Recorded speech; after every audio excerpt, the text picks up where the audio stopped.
No one wants to know how the sausage is made because sausage meat isn't appetizing. But the sizzle, now we're talking.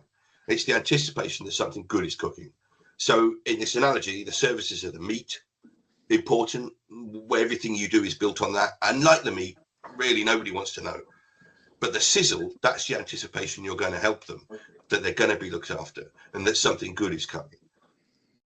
See, McCain didn't sell potatoes. They sold the feeling of a family dinner. That was their sizzle.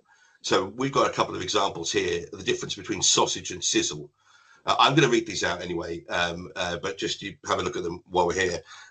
So selling the sausage, we offer pension consolidation, tax efficient portfolios and lifetime cash flow modeling.